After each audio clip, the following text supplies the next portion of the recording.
नमस्कार। आज हम करने जा रहे हैं student assessment test July 2025 class 9वीं subject science.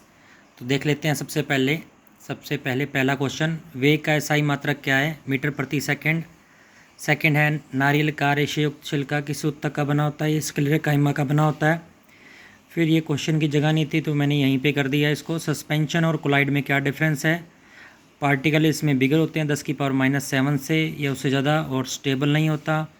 And water plus sand इसका एग्जांपल है। कोलाइड्स में वहीं पार्टिकल्स आर स्मॉलर 10⁻⁹ से लेकर 10⁻⁷ तक होते हैं, स्टेबल होता है। और वाटर एंड मिल्क इसका एग्जांपल है।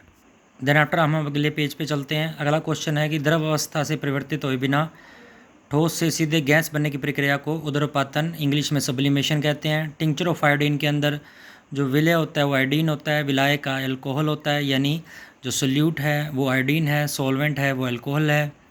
देन कोशिका भित्ति पादप जंतु दोनों कोशिका में पाई जाती है, ये गलत है, बिल्कुल रॉन्ग आंसर है, तो इसका ऑप्शन डी आ जाएगा। देन है हमारे पास में नेक्स्ट क्वेश्चन पे चल पड़ते हैं।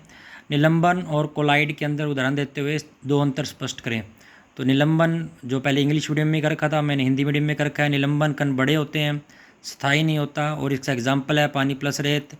कोलाइड कण छोटे होते हैं 10⁻⁷ से लेकर 10⁻⁹ मीटर तक, स्थायी होता है। और पानी और दूध इसका एग्जाम्पल है। देन है हमारे पास में स्नायु के कार्य बताना है। यह उत्तक दो अस्थियों को जोड़ने का काम करता है और कंडरा जो है पेशियों को अस्थि से जोड़ता है।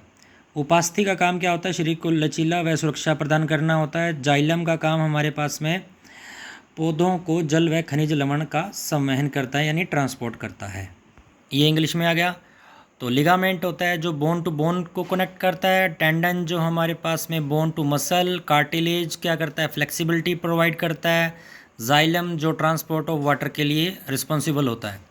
देन ये जो विस्थापन बताया गया यानी डिस्प्लेसमेंट, यानी जो पर्सन है शुरू घूम फिर के वापस उसी पोजीशन पे आ गया, इसलिए इसकी डिस्प्लेसमेंट 0 हो जाएगी। जंतु और पादप कोशिका में अंतर अगले पेज पे कर रखा है। माइटोकॉन्ड्रिया और लाइसोसोम। माइटोकॉन्ड्रिया को बिजली घर भी कहते हैं, और लाइसोसोम वो होती है जब कोशिका नष्ट हो जाती है तो वो उसमें से पाचक रस निकल आते हैं और अपनी ही कोशिका को पाचित कर देते हैं। इंग्लिश में ये करते हैं कि माइटोकॉन्ड्रिया एक पावर हाउस है सेल का, एटीपी प्रोड्यूस करता है, और लाइसोसोम जो है सुसाइडल बैग है, और वो जब सेल नष्ट हो जाता है यानी डिस्ट्रॉय हो जाता है तो ये ब्रस्ट हो जाते हैं और डाइजेस्ट कर लेते हैं अपने ही सेल को। देन है हमारे पास में निम्नलिखित कारकों में वाष्पीकरण की दर पे क्या प्रभाव पड़ेगा? तो आर्द्रता में कमी से वाष्पीकरण की दर बढ़ जाएगी, क्षेत्रफल में कमी से दर कम हो जाएगी, वायु की गति से वाष्पीकरण की दर बढ़ जाएगी, तापमान में वृद्धि से वाष्पीकरण की दर बढ़ जाएगी। देन एक क्वेश्चन बीच में रह गया, बी पार्ट है, गोताखोर द्वारा काट पाने पर पदार्थ का कौन सा गुण प्रेषित होता है? ये प्रॉपर्टी बतानी है, यानी फ्लूइडिटी। और ये क्यों होता है? वीक इंटरमोलिकुलर फोर्सेस के कारण होता है। तरलता, कम अंतर कण आकर्षण बल। इन दी सिमिलर मैनर ये इंग्लिश में लिखा हुआ है, रेट ऑफ इवेपोरेशन इंक्रीज होगा, डिक्रीज होगा, या फिर क्या होगा? इसी तरह घनत्व का एसआई मात्रक क्या है?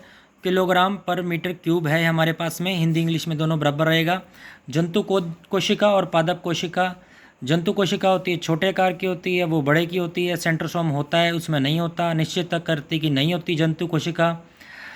प्लास्टिड नहीं होती, प्लास्टिड यानी हरित लवक। और रिक्तताएँ छोटी या नहीं होती हैं, उसमें होती हैं। देन इसी तरीके से एनिमल और प्लांट सेल के अंदर हम बता सकते हैं, एनिमल सेल जो छोटा होता है सेंट्रोसोम प्रेजेंट होता है, उसमें नहीं होता। इनडेफिनेट शेप होता है, ये डेफिनेट शेप की होती है। साइज गलत लिख रखा है, यहाँ पे शेप आना चाहिए था। प्लास्टिड एब्सेंट है, प्लास्टिड प्रेजेंट है। वैक्यूल्स यानी रसदानियाँ स्मॉलर हैं और उसमें बिगर हैं। तो ये हमारा सारा उत्तर रहेगा। धन्यवाद, थैंक यू।